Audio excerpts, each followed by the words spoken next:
வணக்கங்க. இந்த வீடியோல நம்ம என்ன பார்க்க போறோம் அப்படின்னா, டிஎன்பிஎஸ்சியுடைய குரூப் 5A ரிசல்ட் நம்மளுக்கு நேற்று வந்திருக்கு. அதுல நம்ம அகாடமிலேருந்து நிறைய கேண்டிடேட்ஸ் பாஸ் பண்ணியிருக்கிறாங்க.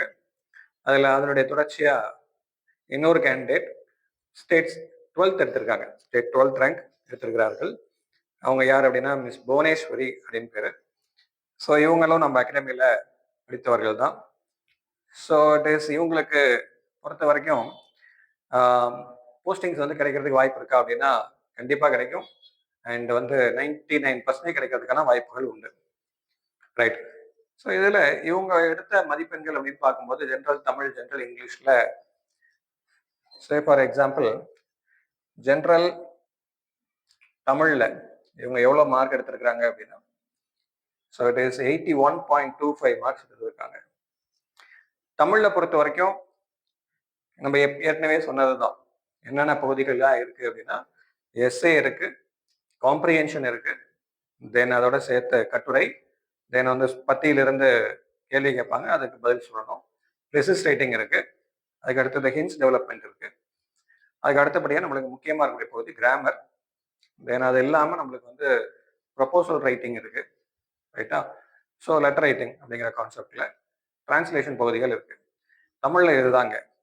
தமிழ்ல நீங்க கிராமரை தெளிவாக ஃபோக்கஸ் பண்ணீங்கன்னா, ஏன்னா இப்போ இருக்கிற ரிவைஸ்டு இது படியும், சிலபஸ் படியும் கிராமருக்கு 30 மார்க் கொடுக்குறாங்க அப்படிங்கிறது அதை மாற்றவே இல்லை அவங்க.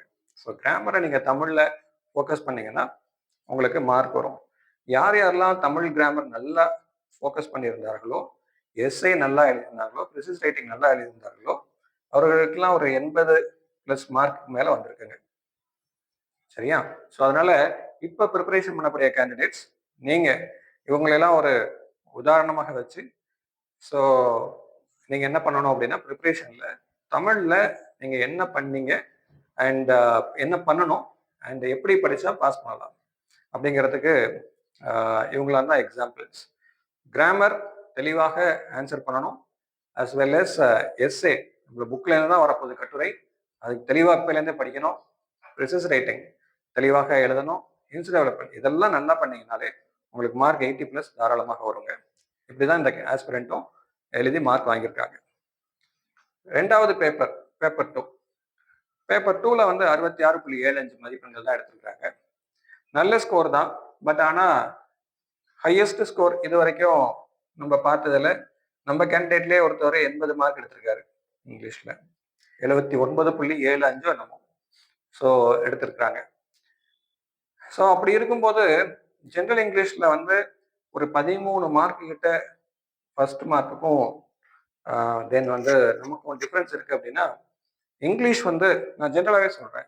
இங்கிலீஷ் பொறுத்த வரைக்கும் கிராமர் பார்ட்டுக்கு இம்பார்ட்டன்ஸ் கொடுங்க. தமிழ் இப்போ கிராமர் வந்து 15 மார்க்கா மாத்திட்டாங்க. முன்னாடி 20 மார்க் இருந்தது. இருந்தாலும் கிராமர் பார்ட் முக்கியம். ப்ரிசிஸ் ரைட்டிங் முன்னாடி வந்து இம்பார்ட்டன்ஸ் கொடுத்து 10 மார்க் தான் கொடுத்துருந்தாங்க. இப்போ ஆனால் ப்ரிசிஸ் ரைட்டிங் ரொம்ப இம்பார்ட்டன்ஸ் கொடுத்து 15 மார்க்கா மாத்திட்டாங்க. ரைட். எஸ்ஏ பகுதிகள் பெரும்பாலான கேண்டிடேட்ஸ் உடைய ப்ராப்ளமே எங்க அப்படின்னா குரூப் 5ல எஸ்ஏ எழுத தெரியல.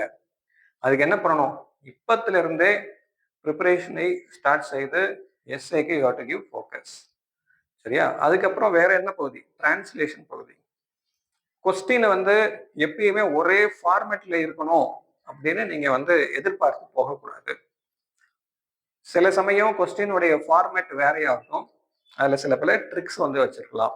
அதனால லெட்டர் ரைட்டிங் இது லாஸ்ட் டைம் அப்படிதான் கேட்டார்கள். காம்ப்ரிஹென்ஷனும் அதே மாதிரி ரொம்ப எளிமையா இருக்கும்னு போகக்கூடாது. நிறைய ப்ராக்டிஸ் தேவை. எதெல்லாம் நம்மளுக்கு ஃபுல் மார்க்ஸ் எடுக்கணும் அப்படின்னு இருக்கோ அந்த ஏரியாஸ்ல ரொம்ப ஸ்ட்ரென்தன் பண்ணிட்டு போங்க. ரொம்ப ஈஸியான டாபிக் அப்படின்னா அதை எக்ஸ்க்ளூட் பண்ணிட்டு போயிடாதீங்க.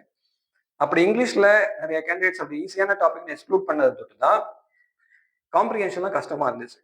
அதனால ப்ராக்டிஸ் ரொம்ப முக்கியம். கிராமர் மட்டும் ஃபோக்கஸ் பண்ணாதீங்க. கிராமருங்கிறது ஒரு பார்ட். அந்த எக்ஸாம்ல 15 மார்க் கேட்குறாங்க. மற்ற எல்லா பகுதிகளும் முக்கியம். ரெசிஸ்ட் ரைட்டிங்னா சும்மா சுருக்கி எழுதிட்டா மார்க் வந்துடும் அப்படின்னு வராது. ரைட்டா? ஸோ அதனால இவங்க எடுத்த மார்க் ஸோ தமிழ்ல 81.25 அண்ட் இங்கிலீஷ்ல 66.75. ஸோ கன்சால்டேட்டா 2 பேப்பரும் சேர்த்து 148 மார்க்ஸ் எடுத்திருக்காங்க. ஸோ ஓவரால் ரேங்க் பார்த்தீங்க அப்படின்னா கம்யூனல் ரேங்க் 12வது ரேங்க் எடுத்திருக்காங்க. ஸோ 12th ரேங்க் கம்யூனல் ரேங்க்ல. ஸோ ஸ்டேட் லெவலில் 12th ரேங்க் அவங்க. ஸோ இப்படி தான் வந்து நார்மலாக இவங்களும் வந்து டெஸ்ட் எழுதுவாங்க, கரெக்டாக பேப்பர் கரெக்ஷன் பண்ணி வாங்குறாங்க. அண்ட் வந்து ஃபீட்பேக் கொடுப்போம். ஃபார்மேட் எப்படி எந்த ஸ்ட்ரக்சரில் எழுதலாம் அப்படிங்கிறத சொல்லுவோம். அதை ஃபாலோ பண்ணி எழுதுனா கேண்டிடேட் இவங்க.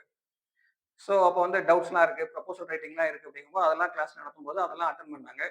ஸோ நிறைய வந்து இந்த மாதிரி டவுட்ஸ் இருக்குது அப்படின்னு சொல்லும்போது அதுக்கு நம்ம ஃபீட்பேக்ஸ் கொடுத்தோம், இன்புட்ஸ் கொடுத்தோம். கரெக்டாக முக்கியமாக ஸ்டார்டிங்கில் இன்ட்ரோடக்ஷன் கிளாஸ் சொல்லிட்டோம், இப்படி தான் எழுதணும் டெஸ்ட் அப்படிங்கிறது அந்த அடிப்படையில் தான் மார்க் வந்திருக்கு.